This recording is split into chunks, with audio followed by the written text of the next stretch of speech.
Right, we're going to go over to my very first guest. We're standing by, I think, on Costa Blanca. His name is Richard Valentine Whaley, and he's on the line right now. Good morning, Richard.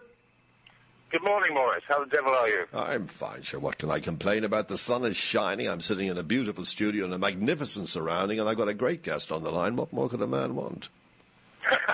Excellent. Now, you're like Tom Jones, Engelbert Humperdinck. Their fans are out there. I noticed when they said you were coming on the show today, over 30 or 40 people wrote in immediately there. Your fans are all following you. If you'd like to say hello to anyone in particular who might be listening on the internet right now. Well, maybe some of the old Facebook chums. One of yours, Derek Dilboy Simmons. There you are, old man Derek. You know Derek, do you? And of course, our lovely Irene Dunny Dunford. There you are, the lovely Derek. Right, now, Richard, the reason I invited you on this show, because I was fascinated, because, as I said a little earlier, sort of preamble, I do meet people on the Facebook, and I love that. I think there's nothing wrong. It's quite harmless, and you do meet a whole lot of chums. And what I like about Facebook is that you meet people that you, not meet, but you re-meet, if you want, people that you've known many, many years ago and lost touch with, and now you're back in touch with them. I think that's a good thing. I think it's a positive thing. I think it's wonderful. People I haven't seen in 30, 40 years I've caught up with, and it's just brilliant. And basically, it was the same people they were 30, 40 years ago. It's a great catch-up thing. Now, the reason I invited you on the show, and I met you on the, I don't think we met before, I'm not sure, but I don't think we met before, but I certainly met you on Facebook. And I sort of reading, I always like when someone comes onto Facebook and I don't know who they are, I like to go to the about bit, where that tells you a little bit about them. And I see you were a record producer, etc., and landscape architect. Now, does that mean, in short, you're just a gardener? Or does that mean you go out there and you design people's gardens? Be a gardener. I kind of went to that when I got sort of disenfranchised, basically, with the music business, about almost 20 years ago. And then I found I could mix the both. They're both very related. They're both very creative. And it was a very good sympathy there. And so now I try and do the both. Well, of course, gardening in Spain, I would imagine, is slightly more difficult than gardening back in Old Blighty, especially because of weather and hard soil and stuff like that. So I would think it's a harder task. Let's just go back a little bit there, but right back to 1969 when you both of us were young skips of men, and you then set out to go into the music business as a record producer. And by 1974, you set up you were part of the team that set up Matrix Studios in London. Was it your family, or was it anything in your background that brought you into the music business, Richard? No, not at all. Basically, I think because my father said to me, he wanted me to join his company. And I thought, well, no way I wanted to make buttons, even though I would have a very good life. So I grew my hair, and music is what I wanted to do. It's as simple as that. And I managed to get a job at Delaney, and then CTS, and the rest is history, as they say. When you certainly worked, I was looking through your list of people you worked with. My God, it's like when you go into one of these restaurants that have about 400 choices on the menu, you have an extraordinary list of people you worked with directly, indirectly, whatever way. People like ELO, Charlie Watts, Dr. Feelgood, Adam Anshow, Waddy Waddy, Harry Nielsen, Ginger Baker, Mary Ann Faithfull and Paul Young just are among so many of the big names that you worked with. So when Matrix was a famous studio in London, is that where you mostly worked with these stars, that they came in to record there, or did you go out and find them? No, basically, myself and a chap called Nick Bradford went and joined the place and basically built the place, I suppose, and then obviously brought people in. It became a great success, really. It was in the basement of what used to be a meat storage place, I think, at one time. So you kind of have a sympathy there, obviously, cold, dead meat. But it was It was fun time. Actually, as you remember anyway, the 60s, 70s, whatever, it was a great time for music. Oh, yeah. Fabulous time. A lot of fun. I remember the first time I worked in London really was maybe 10 years later, or maybe 9 years later, when I came across a young Pete Waterman, who also had this ambition to set up a studio, a hit studio. He wanted to hit up a hit factory, he told me at the time, and he'd got together with two young guys called Mike Stock and Matt Aiken, and they sort of put together this PWL, this company, and start producing, almost mass producing, a sound that would turn out records. Very different than what you were doing. You had, if you want me... Yeah, but Pete was basically more... He started actually remixing. That's how he basically started. And then it obviously really took off from there. And obviously it did extremely well. Yeah. I'm surprised to hear you say that Pete was remixing, because I never knew he had any talent in the studio at all. I thought that the only thing that, certainly up to Mike and Matt Aiken, was the fact that he could spot an idea and then they would develop it for him. I didn't know that he could actually work a button in the studio. Yeah, no. I mean, well, also the buttons he used, basically, people like me, engineers. I see. Do you miss all that, Richard? I mean, do you miss the razzmatazz of the business? Oh, yeah, very much so. I mean, I'm actually trying to get back into it. It's a bit difficult in this area, Costa Blanca. I tried with a young band over here, but unfortunately, a lot of young bands think they know it all, and it's a shame because I think they're bloody good. Two or three of them, anyway. But I'm slowly creeping my way back in, funny enough. Yeah. It's difficult. Because actually gardening is a bit dead here right now. Well, it's difficult to, managing a band. I mean, I've managed a few people in my life, and managing one person is difficult because the problem is once they get away and they start doing well, they're wondering why they're giving you a part of their income when they're going on the stage, they're going to the studio, they're writing the songs. What the hell are you going to do with that? These are people who don't understand that the management part. Take someone like Paul McGuinness with U2. He's a fifth member of that band from the very beginning. That's the way it was split up. But that's one. Yeah, I take my hats off to managers, Morris. I think that's one of the hardest jobs in the whole business. I've met some great managers, and they work bloody hard, to say the least. It's the A&R people I hate. Well, just getting to about managing and talking about a young band, which you've just been talking about, as I said, managing one person is very difficult. Putting together four young guys who obviously have egos, because if they hadn't got egos, they wouldn't be in this business.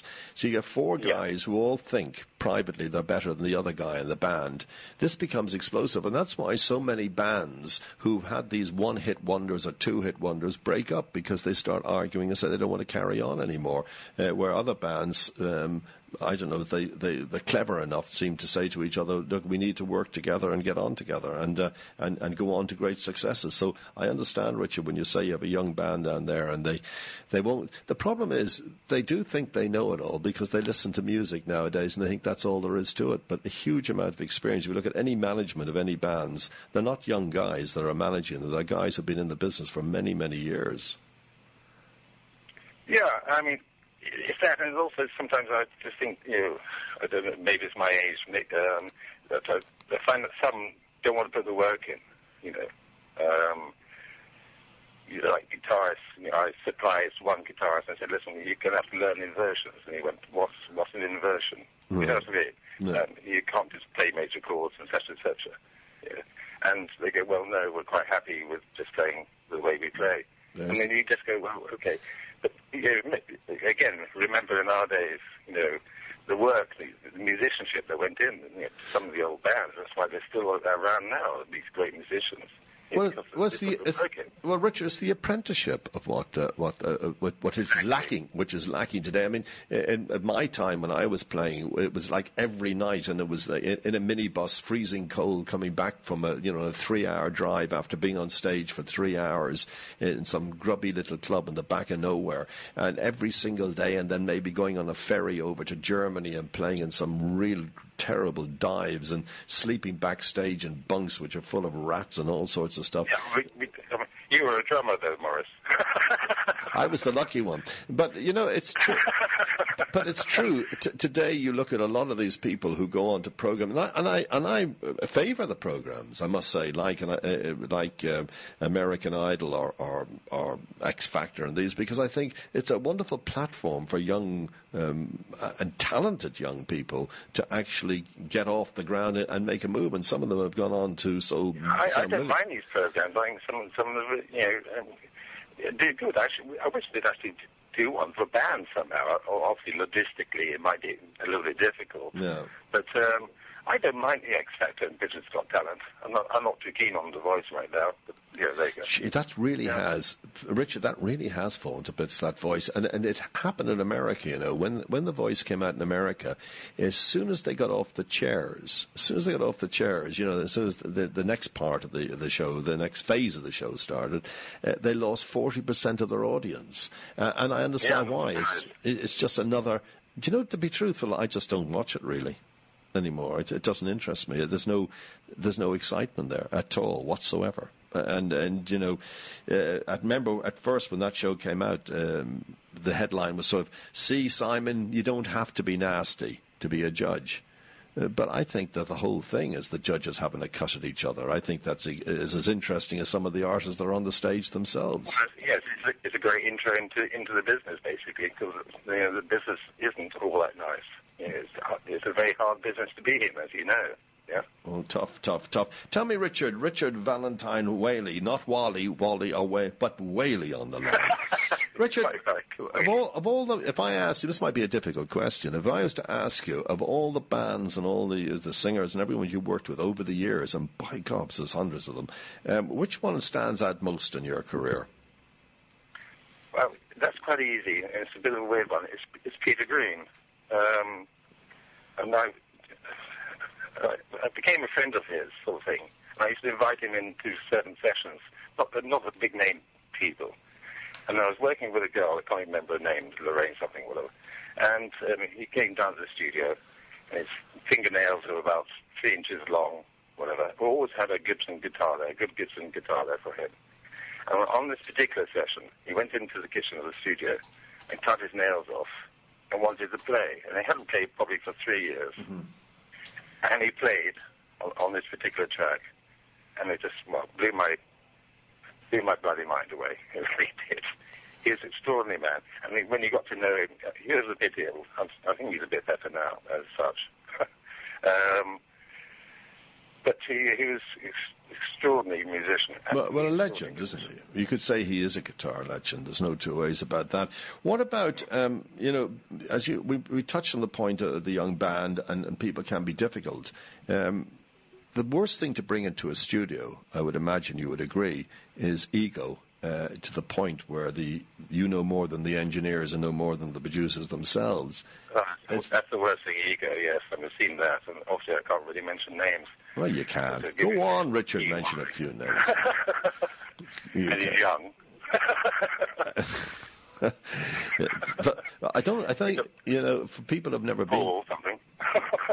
Do you know that the last time that guy, I don't want to mention his name, if I do, I'll just hang up my hat where I am, but the last time... Excellent, well done, you got it. The last time he was down here, it was at a charity function that I was at, and his voice is shot, which is a terrible shame, and I think it's shot by maybe stuff that fell up his nose by a mistake, but it's totally gone. There's no voice left there anymore. It's just totally... Yeah, I mean, when I did, the single with him, he went to actually, on a bullet actually, into the top 10. Yeah. And unfortunately then he did it on Top of the Pops, and he shouldn't have done. They shot straight out. Yeah, it is difficult, with these people. I mean, you say lifestyle as well. It's a shame. Well, they're young. A lot of some fall by the wayside, and some come through. Yeah, they're young, and a lot of money comes their way very quickly.